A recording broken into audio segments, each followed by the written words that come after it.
হাওড়া ব্রিজে এমন এক রহস্য লুকিয়ে আছে যে এই হাওড়া ব্রিজটি দুপুর 12টায় এবং রাত 12টার পর বন্ধ করে দেওয়া হয়। আর সেটি বন্ধ করার আসল কারণ কি, আর স্টিল দিয়ে তৈরি এই ব্রিজের দৈর্ঘ্য আসলে কিভাবে নিজে থেকেই ছোট বড় হয়ে যায় জানিয়ে রাখি। কলকাতায় অবস্থিত হুগলি নদীর ওপর নির্মিত হাওড়া ব্রিজ নিজের মধ্যে অনেক রহস্য লুকিয়ে রেখেছে। তাহলে চলুন জেনে নেওয়া যাক সব রহস্যময় বিষয়গুলো। বন্ধুরা, পশ্চিমবঙ্গের রাজধানী কলকাতা একসময় ছিল ইংরেজদের প্রিয় শহর। 18 শতকের মধ্যভাগে যখন ইংরেজরা ভারতের বহু অংশ দখল করে ফেলেছিল, তখন তারা সারা দেশে রেলপথ বিস্তার করছিল। সেই সময় বাংলার হাওড়ায় 1853 সালে হাওড়া রেল স্টেশন তৈরি করা হয়। এরপর কলকাতায় হুগলি নদীর ওপর একটি সেতুর প্রয়োজন দেখা দেয়। তাই 1871 সালে ব্রিটিশ সরকার হাওড়া ব্রিজ অ্যাক্ট পাশ করে এবং সেই সেতু নির্মাণের দায়িত্ব স্যার ব্র্যাডফোর্ডকে দেওয়া হয়। তিনি প্রায় 22 লক্ষ টাকা ব্যয়ে কাঠের একটি পন্টুন ব্রিজ তৈরি করেন। ধীরে ধীরে এই সেতুর উপর দিয়ে মানুষের চলাচল বাড়তে থাকে, কারণ হাওড়া ব্রিজের ঠিক পাশেই ছিল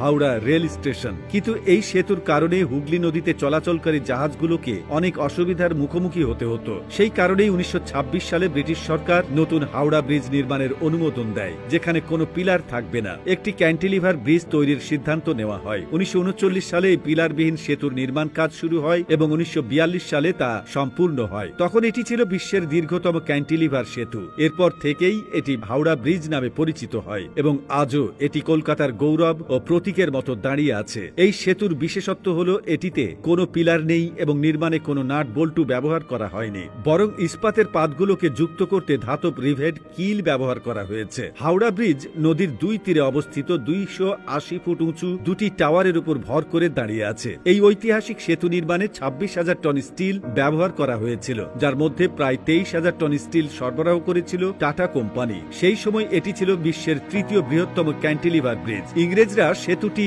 এমনভাবে তৈরি করেছিলেন যাতে নিচ দিয়ে নৌকা ও বড় জাহাজ সহজে চলাচল করতে পারে, তাই নদীর মাঝখানে কোনো পিলার রাখা হয়নি। যখন সেতুটি তৈরি হয়ে যায় তখন দ্বিতীয় বিশ্বযুদ্ধ চলছিল, তাই কোনো আনুষ্ঠানিক উদ্বোধন করা সম্ভব হয়নি। জানা যায় 20 ডিসেম্বর 1942 সালে জাপানি বাহিনী কলকাতায় বোমাবর্ষণ করেছিল, যার একটি বোমা হাওড়া ব্রিজের কাছাকাছি পড়েছিল। কিন্তু আশ্চর্যের বিষয়, সেই বোমার আঘাতে সেতুর কোনো ক্ষতি হয়নি। এরপর 1945 সালে সাধারণ মানুষের জন্য সেতুটি খুলে দেওয়া হয়। হুগলি নদীর উপর নির্মিত এই হাওড়া ব্রিজের দৈর্ঘ্য প্রায় 705 মিটার এবং প্রস্থ 1.6 মিটার। 14 জুন 1965 সালে এই সেতুর নাম কবিগুরু রবীন্দ্রনাথ ঠাকুরের নামে রবি সেতু রাখা হয়, যদিও আজও সবাই একে হাওড়া ব্রিজ নামেই চেনে। বর্তমানে প্রতিদিন এই সেতু দিয়ে প্রায় 1.5 থেকে 5 লাখ যানবাহন এবং আরও প্রায় 5 লাখ পথচারী চলাচল করে। দুপুর 12টা এবং রাত 1টার সময় সেতুটি বন্ধ করে দেওয়ার পেছনে নানা গল্প প্রচলিত আছে। লোকজনের বিশ্বাস ওই সময়ে সেতুটি নাকি ভেঙে পড়বে।